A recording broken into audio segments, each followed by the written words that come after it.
করতে পারতো না। সুবহানাল্লাহ বলেন। এই জন্য সাহাবীরা অনুভব করতে পারেন নাই।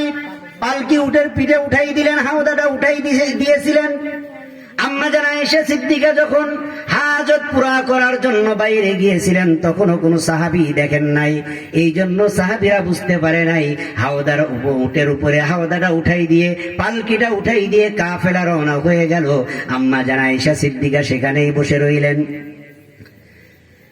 যুদ্ধের নিয়ম হলো কাফেলার পিছনে একজন সাহাবীকে নিযুক্ত করে রাখা হতো। যদি কোনো মানুষের সমস্যা হতো, কারোর কোনো জিনিস পড়ে আছে কিনা, কোনো মানুষ রয়ে গেল কিনা, কোনো জিনিস সেখানে পড়ে আছে কিনা, এইটা দেখার জন্য, খুঁটে আনার জন্য, কুড়াইয়ে আনার জন্য একজন সাহাবীকে পিছনে আমার নবীজি নিযুক্ত করে রাখতেন। সুবহানাল্লাহ বলেন। ওই যুদ্ধে হযরতে সাফওয়ান রাদিয়াল্লাহু তাআলা আনহুর এই দায়িত্বটা ছিল। তিনি উট নিয়ে পিছনে পিছনে দেখতে দেখতে আসতেছেন, কারোর কোন জিনিস পিছনে পড়ে আছে কিনা। আম্মা জান আয়েশা সিদ্দিকা রাদিয়াল্লাহু তাআলা আনহা সেখানে হেলান দিয়ে বসে বসে বসে থাকতে থাকতে একটু সময় অতিবাহিত হয়ে গেল। আম্মা জান আয়েশা সিদ্দিকা রাদিয়াল্লাহু তাআলা আনহার চোখের মধ্যে একটু নিদ্রা এসে গেল। তিনি হেলান দিয়ে হালকা ঝিমানি এসেছেন। বাতাসে আম্মা জান আয়েশা সিদ্দিকা রাদিয়াল্লাহু তাআলা আনহার মুখের নিকাবখানা হালকা একটু উঠতেছে। সাফওয়ান রাদিয়াল্লাহু তাআলা আনহু যখন উট নিয়ে পিছনে কোড়ানো জিনিস খুঁড়তে খুঁড়তে আসতেছেন, এমন সময় তিনি যখন দেখলেন আম্মা জান আয়েশা সিদ্দিকা এখানে বসে আছে, তিনি চিৎকার মেরে বলেন, ইন্না লিল্লাহ। সুবহানাল্লাহ বলেন। আম্মা জান আয়েশা সিদ্দিকা এখানে বসে আছে, কারণটা কি?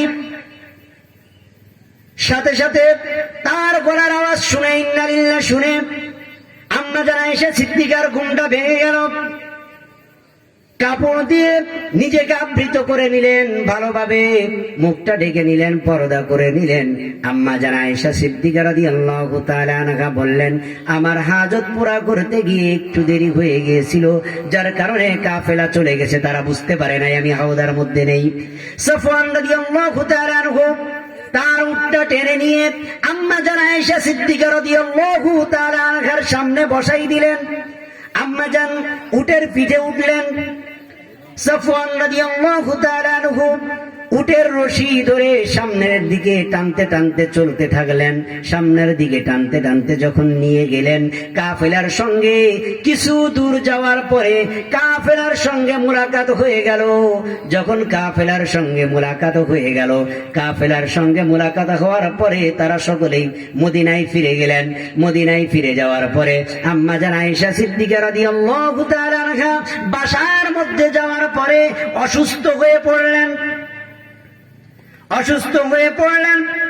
কালো হৃদয় বিশিষ্ট মুনাফিকগণ আম্মা জান আয়েশা সিদ্দিকা রাদিয়াল্লাহু তাআলা আনহার ব্যাপারে সমালোচনা শুরু করে দিল, খারাপ মন্তব্য করা শুরু করে দিল।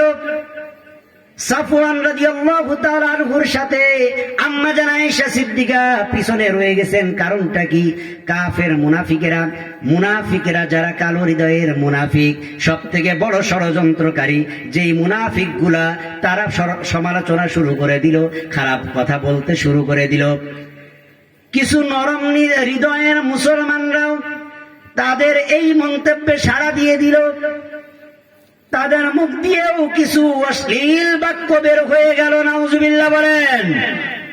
আমার ভাইয়েরা, আম্মা জান আয়েশা সিদ্দিকা রাদিয়াল্লাহু তাআলা আনহা বাড়ির মধ্যে যাওয়ার পরে এতটাই অসুস্থ হয়ে পড়লেন, বিছানা থেকে উঠতে পারতেছেন না। বাইরে কি হচ্ছে, মুনাফিকরা তার ব্যাপারে কি বলতেছে, আম্মা জান আয়েশার খবর নেই। আম্মা জান আয়েশা ব্যাপারে কিছুই জানেন না, তিনি তো অসুস্থ, ঘরের মধ্যে বসে আছেন।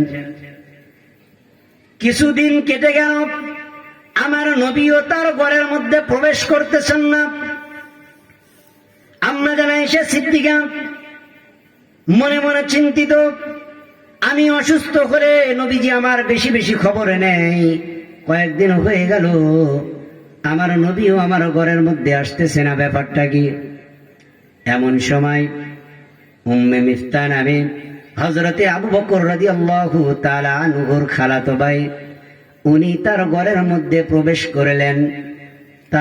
তার বাবা ছিল না, তিনি অনেক গরিব মানুষ ছিলেন, যার কারণে হযরতে আবু বকর রাদিয়াল্লাহু তাআলা আনহু তাকে ভরণ পোষণ করতেন, তাকে সকল খরচ খরচা দিতেন, তাকে লালন পালন করতেন। তিনি আম্মা জান আয়েশা সিদ্দিকা রাদিয়াল্লাহু তাআলা আনহার কাছে সংবাদটা দিয়ে দিলেন যে আপনার সম্পর্কে বাইরে এই সমস্ত আলোচনা হচ্ছে, মানুষেরা বলাবলি করতেছে। নাউজুবিল্লাহ বলেন, একটু বড় করেই বলেন নাউজুবিল্লাহ।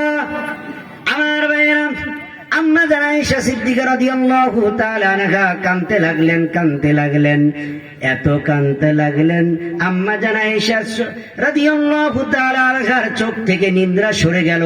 তার চোখে আর নিদ্রা আসে না, আর কোনো ঘুম আসে না। তিনি চিন্তিত।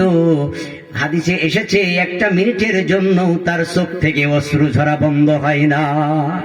আমার ভাইয়েরা, আয়েশা সিদ্দিকা রাদিয়াল্লাহু তাআলা আনহা কাঁদতেছেন, চোখে ঘুম নাই, খাওয়া নাই, কাঁদতে তিনি অঝরে কাঁদতেছেন, তার কান্নার বন্ধ হয় না।